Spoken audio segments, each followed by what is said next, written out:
ఏపీలో కూటమి అరాచకాలు పతాక స్థాయికి చేరాయి.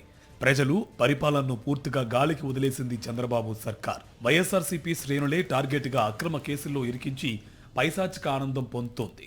ఎన్నికల్లో కూటమి ప్రజలకు ఇచ్చిన ఏ ఒక్క హామీని కూడా అమలు చేయకుండా వారిని నిలువున ముంచేసింది. దీంతో ప్రజల తరపున పోరాటాన్ని మరింత ఉధృతం చేసేందుకు వైఎస్ఆర్సీపీ సిద్ధమైంది. ఏపీలో ప్రభుత్వాన్ని ప్రశ్నించేందుకు రాష్ట్రంలో వైఎస్ఆర్సీపీ తప్పితే ఏ పార్టీ లేదు.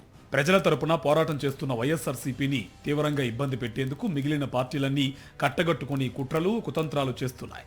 ప్రభుత్వాన్ని ప్రశ్నించే నేతలపై అక్రమ కేసులు బనాయించి అరెస్టులు చేస్తున్నారు. ఈ నేపథ్యంలో ఆ పార్టీ అధినేత వైఎస్ జగన్మోహన్ రెడ్డి ప్లాన్ బిని రెడీ చేస్తున్నారు. అనుబంధ విభాగాలను పూర్తి స్థాయిలో సన్నద్ధం చేస్తున్నారు. పార్టీకి మొత్తం 30 అనుబంధ విభాగాలు ఉన్నాయి.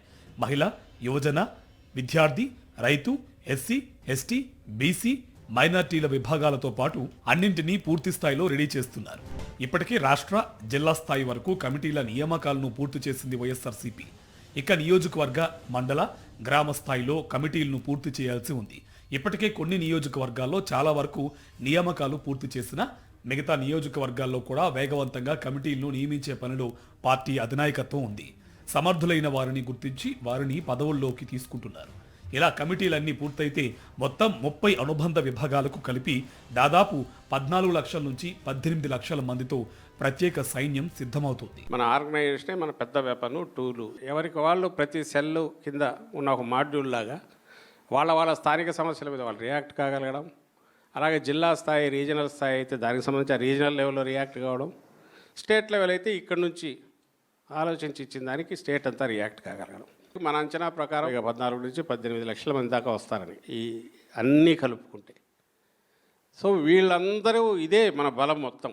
సో దీనికోసం అని చెప్పి కమిటీల నిర్మాణం మీద మనం ప్రధాన పార్టీ కావచ్చు, లేదంటే మీ అనుబంధ విభాగాలు కావచ్చు, దీని మీద ఎక్కువ దృష్టి పెట్టమని చెప్తున్నాం. రాష్ట్రంలో చంద్రబాబు ప్రభుత్వం చేస్తున్న అరాచకాలకు అడ్డు అదుపు లేకుండా పోయింది.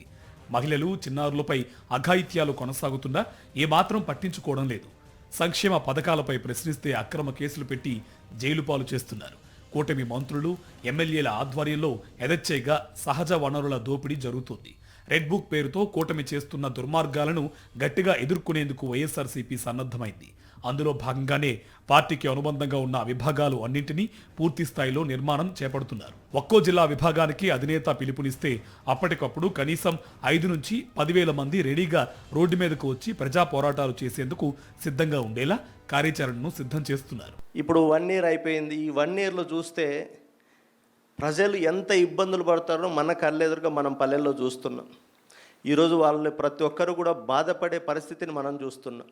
మనలో మనం కూడా సమన్వయం చేసుకుంటూ డెఫినెట్గా మన అందరి లక్ష్యం ఒక్కటే, ఎలక్షన్లు ఎప్పుడు వచ్చినా జగనన్నను ముఖ్యమంత్రిని చేసుకోవాలి. చేసుకుంటేనే ఈ రాష్ట్రంలో ఉన్న ప్రజలకు మంచి జరుగుతుంది, ఈ రాష్ట్రం కూడా అభివృద్ధి పథం వైపు నడిపిస్తుందని నమ్ముతూ, ఏది ఏమైనా ఎన్ని కష్టాలు, కేసులు ఎదురైనా ప్రజా సంక్షేమమే తమ అభిమతం, ప్రజా సమస్యల పరిష్కారమే తమ పథం అన్నట్లుగా అనుబంధ విభాగాలను రెడీ చేస్తున్నారు. దీంతో పదాతి దళం ఒక సైన్యంలాగా రెడీ అయ్యి పోరాటాలకు సిద్ధం అవుతుండడంతో వైఎస్ఆర్సీపీ శ్రేణుల్లో ఫుల్ జోష్ కనిపిస్తుంది.